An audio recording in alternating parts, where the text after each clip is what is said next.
Hello my friends, welcome one more time to this channel. This is your friend Serena. Today we're going to continue with the Cup of Nations round 1 action against quarterfinals, and today we'll have the matchup between Markus and Anethum. Pontus against Parthia. It's a really interesting one.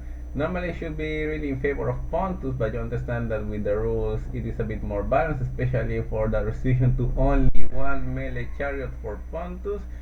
So yeah, let's see what these two players have today for us. So let's go really quick with Markus' army first. On each side, one chariot archer and two militia cavalry. The same in the right. Another militia cavalry here and only one side chariot. As I told you before, it's because of the restriction. Pontus can only bring one side chariot against Parthia. You have one peasant, 6 archers gold, and 5 pikes bronze shields with just a couple of upgrades. The general include here. So now let's go really quick with Parthia's army. For Anethum, we have 2 horse archers on the flank, 6 archers gold, 2 slingers gold, 4 eastern infantry with 5 upgrades, 5 cataphracts with 5 upgrades, and 1 Arab cap gold. So yeah, we have both armies right there, and let's start with the action really quick. Oh, little mistake, the horse archers are also gold. Yep, pretty interesting army for Anethum. He considers that he needs at least a couple of infantry to fight Pontus. But anyway, these guys, even with all these upgrades, they are really weak, even against pikes with only 2 upgrades. But obviously they are to support the cavalry, and also if this armed cavalry is really necessary for Parthia for this fight. So let's start really quick with the battle. Let's put a bit of triple, because obviously there's going to be a lot of skirmish. You can see Anethum is already go for there, and he's the first one to start the fight. Markus is answering with some chariots, but Anethum is focusing the archers. That is also a really good movement for him. He's not going to beat the chariot archers directly in fight. He's moving a couple of slingers, but they are maybe a bit overextended. Yep, Anethum think the same and is pulling them back. You see the infantry is moving forward. The archers, they are shooting the horse archer, I guess. Yes, they are. Also, Anethum's archers are shooting to the peasants, so both armies wasting ammunition in not much sense, to be honest. And yeah, Markus is moving his archers, but they were a bit far from the infantry, but he is already moving his pikes a bit closer. You see, Markus is just flanking. He has both flanks already controlled with the chariots and the militia. And the thing is that Markus can, with basically no problem, just trade archers, because he just needs to kill as much archers or party as possible before using the chariot, but he needs to have the terrain a bit more clear before using his side chariot. Remember, he has only one and he needs to take care of him really much. He already lost 1 archer unit because of attack of the cataphracts. They are going to come back, but with 24 men already. So yeah, almost half of the units already lost. You see, and he's going again for the just to put pressure with in the archers with his Arab cavalry. You see more arrows and rocks as well, because remember they are also slingers. But you can see again Anethum is pressuring the archers with his Arab cavalry. Another unit already died with 15 men. They can possibly came back and not come back, I'm not really sure. Markus is trying to do an attack here, but there's a cataphract unit very close. He's moving his side chariot already forward, but can be a bit too risky. This militia got caught. Markus is trying to block. He's going to take care of this side and trying to block any reinforcement. He caught 1 cataphract unit right here. And now he's moving with all what he has to this flank. The militia has to kill the archer so the chariot can go with no problem. As you can see, he's using his pikes to put pressure. He got a cataphract unit over there, but it will be enough. Let's see.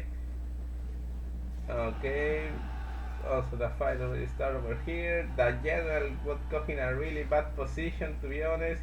He's trying to use the chariot, but that was not the best angle to enter, and they got crazy.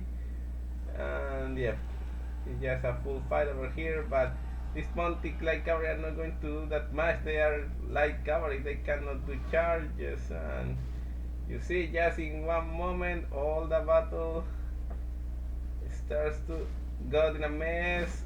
Yes, that yeah, Markus got heavy losses during all that. His spies are basically alone now. I guess all the militias died. Some chariot archers are still there on the other side as well, but they were blocked by the Eastern infantry. Markus is attacking in this other flank.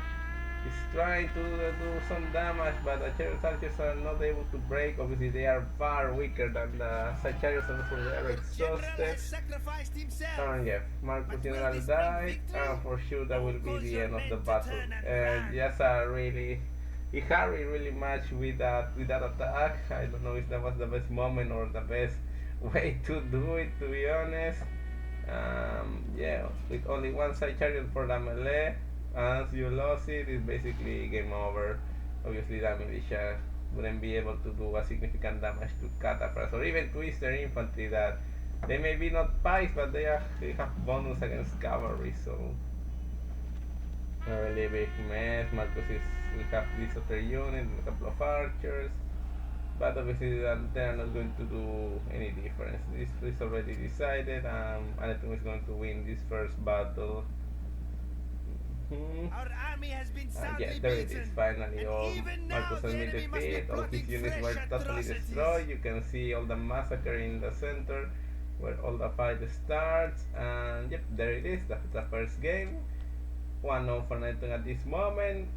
So let's see the casualties. You see, even one unit of light cavalry didn't do basically nothing. The militia cavalry basically did nothing. Only one at least. The pikes did what they could, but obviously not that much. The archers, the same. So yeah, really, it just got in a total disorder in just one moment. So you understand why it really resolved like this. But yeah, let's go really quick, guys, to the next battle. For now, it's Anethum ahead, and let's see if Markus can come back or Anethum can take that 2-0 in this situation. See you in a moment. Okay, guys, here we are for the second battle between Markus and Anethum. Remember, Anethum is ahead, one victory.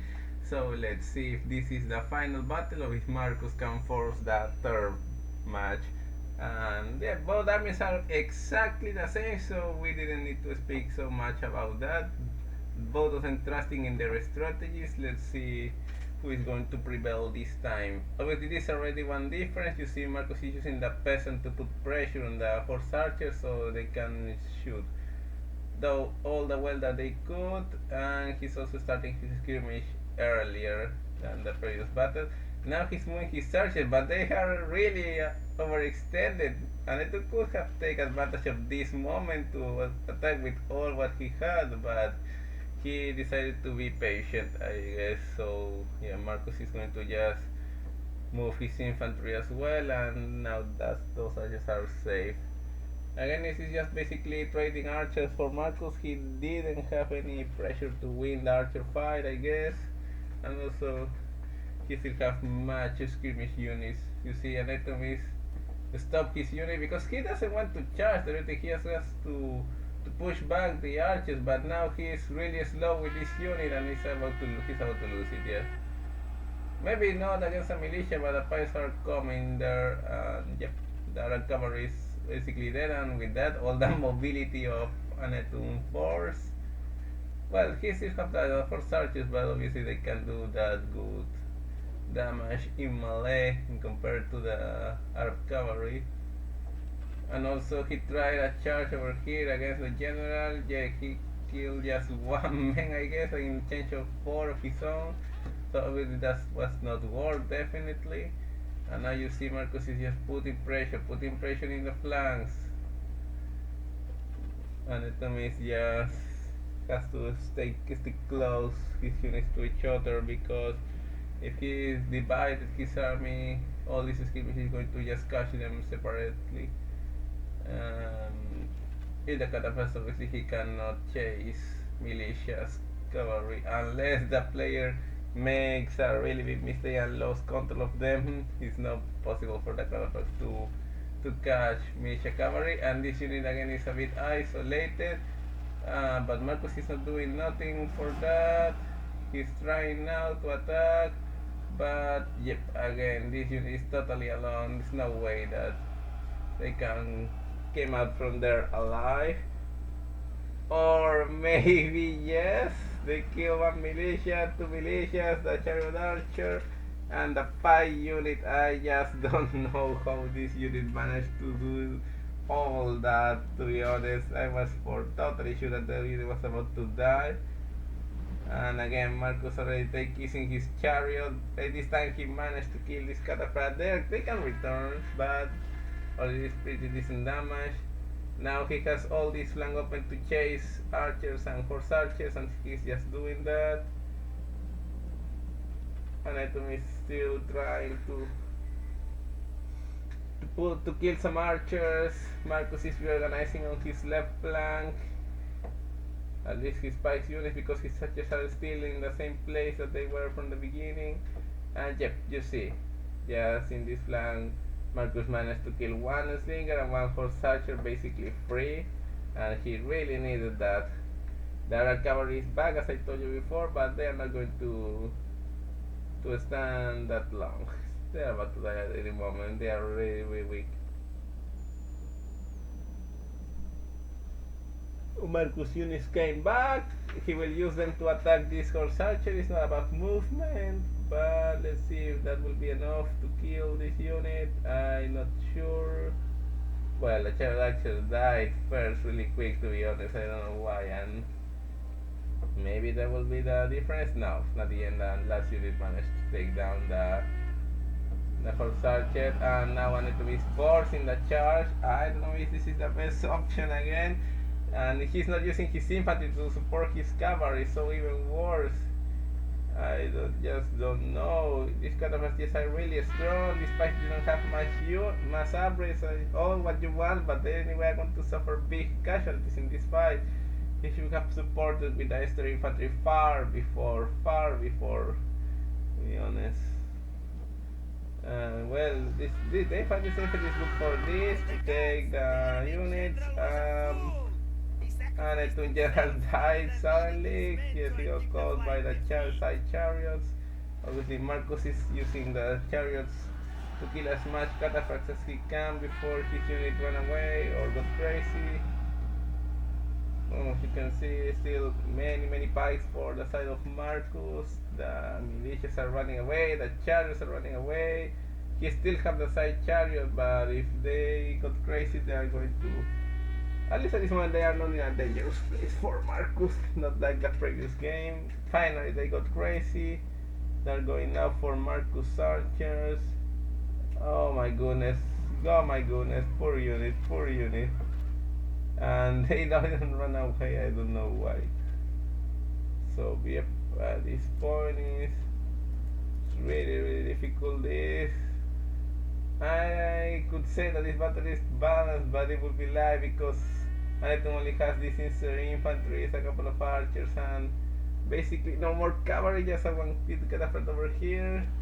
And he's trying to charge against Markus, but again this charge is really deorganized. Not the entire units are taking part on this fight. He still have 2 cataphracts with very little numbers, and he's trying to do his best. But you see, these infantries are not fighting. They need to fight to support the cataphracts, and now he's moving them to the battle when the cataphracts already had to back away. Let's see. But the thing is that, as you can see, this unit has really low morale. They are again coming back and run away and come back and run away and come back, you see. So they cannot remain in the battlefield, because obviously they are already pretty affected by the death of the general. They are coming back and running away all the time, but it's just a nonsense. And Anethum is still charging with the cataphracts. Obviously with that little low numbers, he's not going to achieve nothing with that. And yeah, apparently this will be just chasing. You see all these men already run away. They are not going to come back. So yeah, at this point it's basically GG, but Anethum doesn't want to give up. Apparently, Markus still have pretty decent numbers on his spikes. I don't see more Parthia's cavalry at any side of the map. And this should be against the Eastern Infantry. This is the best option that you have to kill units at this point, just to the Eastern Infantry. I guess this archer has no more ammunition, they go to melee with the slingers. This is basically the only missile unit Anethum still has. Well, no, he has one archer over here, but this is the archer finally got crazy. As you can see, the box for Markus is really small, to be honest, but also Anethum has really few archers, so I don't know if he will be able to put enough casualties for the final charge. As you can even see, Markus is not just stay there as a box, he's trying to chase one of the units at least to put them in a worse position for Anethum. And as you can see, yes, we have a couple of archers, one infantry. There's two infantries? No, for now it's one infantry only. So yeah, let's continue the triple until the final charge, because obviously that's what's going to happen. Let's see, Markus still have 30, 20, 29. Oh no, it was 30, 29, 6, 19, sorry. Yep, he's trying to fight with the same infantry, but again, these units are really weak. You see, they don't last nothing. Even having still decent numbers, they just have poor morale, to be honest. It just no sense to bring them into a battlefield. Yep. Apparently this is the last unit that is still not letting us to, I think, Markus to win, sorry. But yep, at this point it's clear that Markus is going to take this one. Really intense battle, to be honest. All the cavalry died, basically all the units died, but just a couple of mistakes of Anethum cost him the entire game. He had all the position to win this, but he was too deorganized with his army to seal the deal. And now Markus apparently is going to take this game and force the third game. This is the last unit of Anethum, just an archer unit. I guess he has nothing more left. Yep, nothing more left. So he's just going to send this archer to the dead, I guess. The archer apparently has no more arrows. Your skillful command has snatched there the it is. victory from Finally, Anethum last unit ran away. Again, really amazing battle. You see, even Anethum killed more again, but the thing is you can also see the difference of the numbers. So yeah, that will be all for this second battle. Really amazing, to be honest. Again, some units didn't doing what is expected for them, but the thing is that this time Markus managed to win. So guys, we have third game, and let's go immediately for that. See you in a moment. Okay guys, here we are for the third and final game between Markus and Anethum. This has been a really amazing series. Obviously with a matchup like this, it was for sure that it will be, but let's have time to finish that with this third game. Again, both armies are exactly the same than the previous battles. Just maybe a little change of deployment by Anethum, but despite for that, nothing else really, any big issue compared to the previous two. So let's put triple and let's let the skirmish begin. Again, arrows and arrows and arrows, and horse archers shooting each other, shooting the peasant again. Yeah, Markus archers again shooting as well a horse archer. So let's see who is going to do the first mistake, because again, in this, when the level is this close, it's not more than one loss because the other one is better. It's only the one who make less mistakes or take more advantage of the little mistake of the opponent is the one who wins. Normally, that's how it works at this point when the level is just too high, too close. So let's see. Markus this time is putting pressure with the militias in his left, also a bit in the right, but obviously the Eastern infantry are taking the damage, so the slingers of the archers suffer less. And then this Eastern infantry just a support unit, so it's not really important if they can survive or have big numbers. The peasant is already dead. I don't know if this is a good idea to put the militias in front of the chariot archers, because you see they are going to block their movement. No, I think Markus already lost one. I know this is the peasant, but he's again losing the archer war. That's inevitable. But he's just interested in trading archers with Parthia. Again, one more time, it's exactly the same.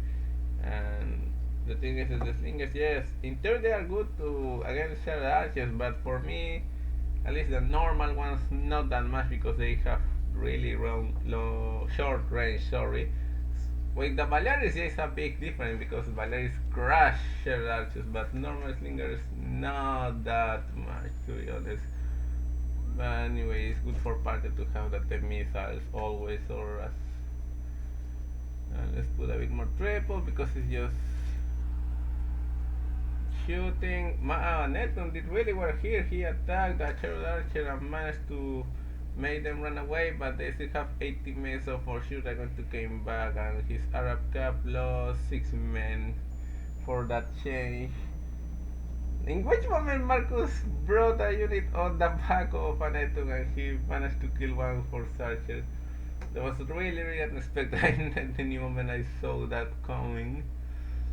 Yeah, obviously he is not able to catch this unit unless at least he can try to shoot. But no, this is not good. This is not good. I need to pull back. You need this horse archer unit. We wanted to chase with the Arabs. This kind of fight is, of course, never going to reach the militia. Well, again, this the party of pharaohs, but it's really intense actions already at the beginning. One chariot archer dead. A couple of units dead. The chariot archer returned, as I told you. Obviously, with that few casualties, they were not going to just run away. Anethum is not in Canterbury, but I think that Markus is flanking his position. You see, he already has 2 militias on Anethum's left, and the side is a bit more difficult because Anethum still have pretty decent control of his right. You see, that's why Markus is now moving all his spies again. Like in the first battle to this location, he wants to force an attack but protect his flank. You see chariot archer over here, militias over here. But yeah, see, the thing is that now that there is support units on the flank, it's not that risky to move your infantry this way, and yeah, and the slinger gets dead by Anethum. He's also trying to kill a couple of archers, but he lost his Arab cavalry by these chariot archers. And also in the flank, Markus already lost a couple of units. His chariot is overextended, yes, and not in skirmish mode again, so unless he can take them out manually, they are going to die. And Anethum is chasing. He doesn't want to lose his prize, obviously, but you can see Markus' archers are basically dead at this point. You only have this one with 11 men, and this catapult is about to kill them. Thing is that now Anethum has his archers, or what's left for his archers, for free to attack the pikes, but I don't guess that at the front will be the best. Oh, they are coming to come for the chariot. No, this was not a good idea. Anethum could have just wait for the chariot archer to come, not to extend this way his own archers. And now they are trapped, they are blocked in a bad position. This time he's using his Eastern infantry to fight first, as I told you, that He should have been in the previous game. The militia cavalry already died, but the thing is again, I'm not sure if these flanking attacks will be the best for Anethum. Okay, this is a side chariot over here, and this time they got a really good angle to attack. You see, he's trying to put pressure with with another catapult, but the chariots get all the way through there, and yeah, they start to do just a massacre. So yeah, I don't know what was Anethum thinking in that moment, but he divided his forces, and now they broke totally by the morale. You see, again, the Eastern infantry is pretty normal. They are shitty morale, shitty units as well. They have basically nothing to do except for trying to give a bit of support, but this time was not enough. Again, and you see the chariot at the end got crazy with still 7 men, 8 men to be even more. So yep, this is really, we understand then why he decided to try to attack, but I don't know. He's just, but the units chasing Parthians one. Obviously, many of the units ran with many men, so that he can return. And again, that already crazy chariot killed a general for Parthia.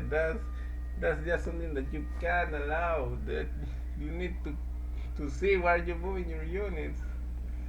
But now, yeah, this is basically sentenced. Markus have pretty decent numbers of infantry. He has no more archers, yes, but you can see how strong is this Parthian infantry. They are just good for nothing. They died again against militias and a archer.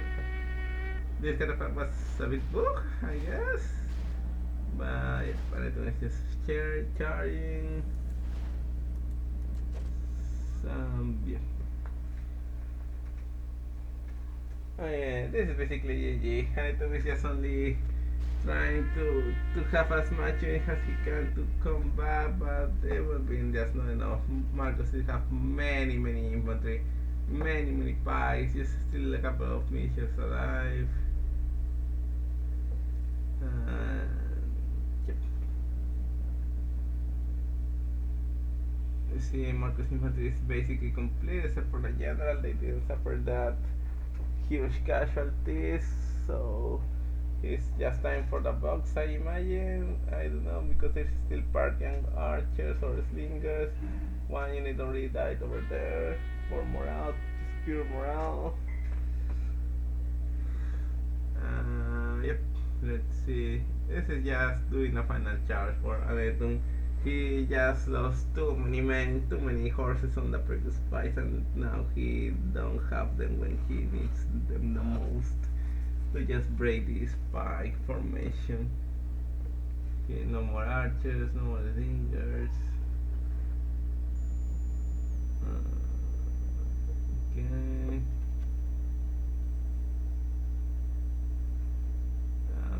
This will be just over in a moment.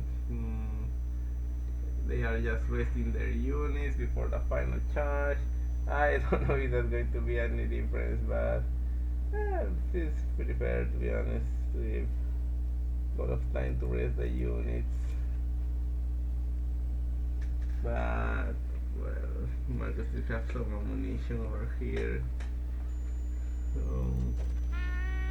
and yeah, there it is. Parthia finally did the final attack. He's trying to flank as well. I don't know if that was the best decision, because obviously the units can resist forever, and as you can see, one unit already break. Another one, and finally the last one, I guess. They are not even charging, so yeah.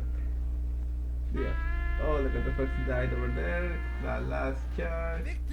But no, it was just no more possible to do. And yeah, people, that's gonna be it. Markus managed to came back from the difficult situation for the 1-0 in favor of Anethum, and he managed to win 2-1 at the end, so he's the one who is going to move to the semifinals. Anethum just anyway did really great. Was pretty difficult as I told you in the beginning, and anyway he managed to put a really good fight. So yeah, people, that will be the 3 battles between Markus and Anethum. You have the final statistics over here. Markus is going to the semifinals. I guess his opponent will be Luke, if I'm not wrong. Remember, he already beat Zero. That is already on the channel. Really hope you guys enjoy it. See you on the next time. GG, and until the next video. Bye bye.